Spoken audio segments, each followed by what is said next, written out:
Welcome to Beat the Bell. I am Dominique Broadway, first-gen millionaire who has helped over 600,000 people build wealth, but that's not enough.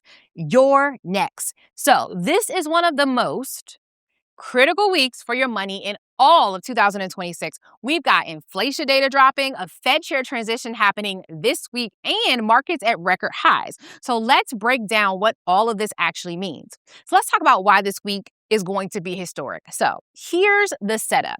Jerome Powell's term as Fed chair actually ends this Friday.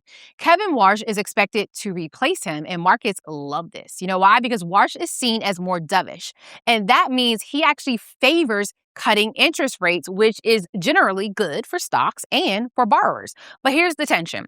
Inflation is still at 3.3%, way above the Fed's 2% target. So when prices are rising this fast, cutting rates too soon can actually make inflation even worse, believe it or not. So we have a new Fed chair who wants to cut rates, meeting an inflation problem that says we probably can't. So this Tuesday at 8:30 a.m., we get the April CPI report. That's the consumer price index, which measures how much prices are rising for everyday things like groceries, gas, and rent, okay? So it's basically the inflation report card. Now, consensus expects 3.7% year over year, meaning prices are 3.7% higher than they were a year ago. So if CPI comes in hotter than expected, rate cut hopes get pushed back and stocks will usually drop. So if it's cooler, markets may actually rally because it gives Warsh room to cut rates later this year. Now, here's what you need to understand. The S&P 500, that's the index tracking America's 500 largest company, just closed at a record high. We're trading at 20.9 times forward earnings. What does that mean?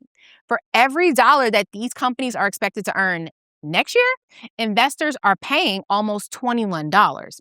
Historically, that's expensive, right? So at these valuations, any disappointment will trigger corrections. This week's big question is, will inflation cooperate with the new Fed's plans, or will Warsh start with his hands already tied? We're going to have to see. So here's your day-by-day guide with what each thing actually means. So Tuesday, 8:30 a.m., we have the April CPI. Remember, that is the Consumer Price Index. This is measuring inflation above 3.7% means volatility, stocks go up and down really quickly. Below 3.5% means a relief rally. Markets go up because investors feel better about the future. On Wednesday, we got two things. First, the Producer Price Index, or PPI. This measures wholesale prices, basically what businesses pay for goods because they sell them to us. It's a leading indicator, meaning it shows us what's coming for consumer prices in the next few months. Second, we have the Cisco, the company Cisco, reporting their earnings. So Cisco sells networking equipment to businesses, so that their results honestly will tell us if companies are still spending on AI infrastructure and on digital transformation. Now, on Thursday, we have Applied Materials will be releasing their earnings. They make the machines that make computer chips, the semiconductor manufacturing equipment. So if their guidance is strong, it means the AI boom is still going. And if it's weak, the whole tech rally could honestly be in question.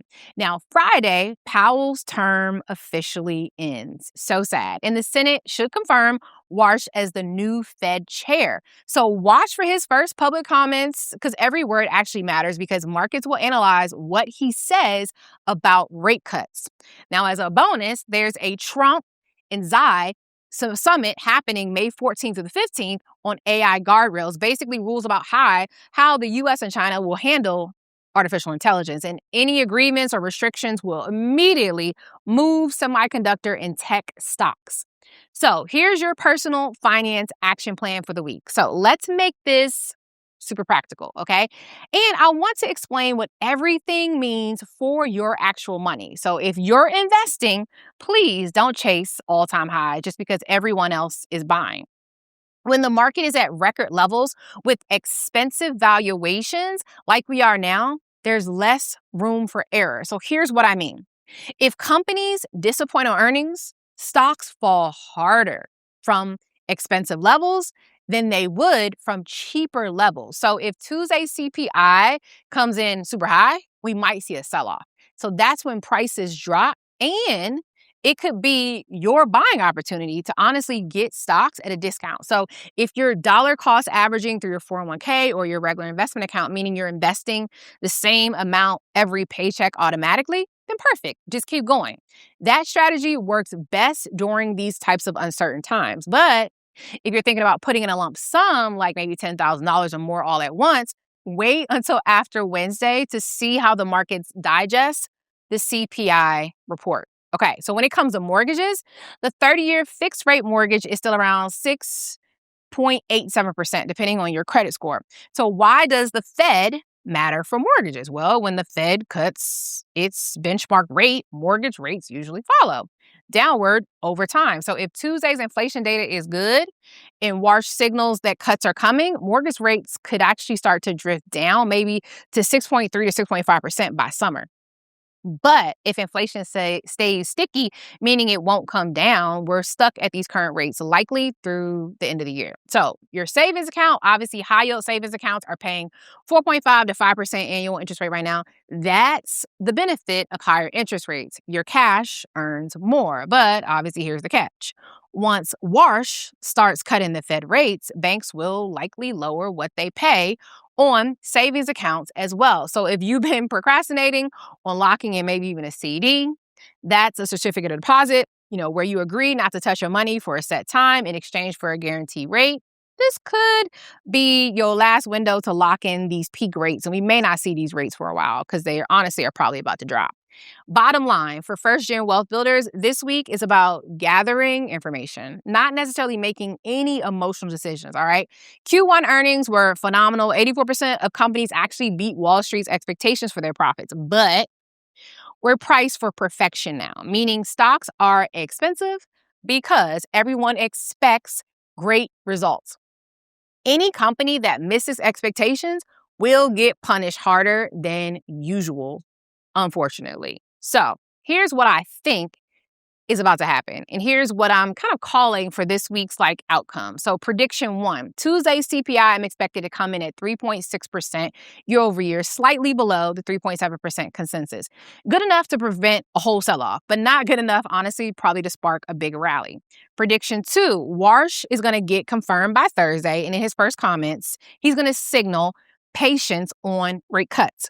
He'll say something like, we need to see more progress on inflation before adjusting policy. Now, prediction 3 is that Cisco's earnings will probably beat Wall Street expectations on Wednesday, showing that enterprise IT spending and money that these businesses spend on technology is probably honestly very still strong. So this will validate the whole AI infrastructure story, which we kind of want, honestly. Prediction 4, the S&P 500 ends the week even higher, okay? Probably higher than 49,609, which is where we started. But we're going to see a lot of volatility this week, meaning big swings up and down during the week. Send me your questions. I would love to know, are you nervous about this transition? Or how are you positioning your money? Your concerns honestly shape these conversations, and I just love to know where you are. So drop your questions and thoughts in the show notes. So this week is a major inflection point. That means we're at a turning point that could determine market direction for the next few months, all right? So we got new Fed leadership, critical inflation data coming out, and markets at all-time highs, literally all happening at once. So the decisions that you make should be based on information, okay? Please don't base it on emotion. Fear and greed are terrible investment advisors. So whether you're the first in your family building wealth or adding to your portfolio, please remember, volatility creates opportunity, but only if you understand what's actually happening, okay? The opening bell rings at 9:30 a.m., but smart money gets there early. I am Dominique Broadway, and I'll see you Friday to check these predictions. Until then, let's build some real wealth.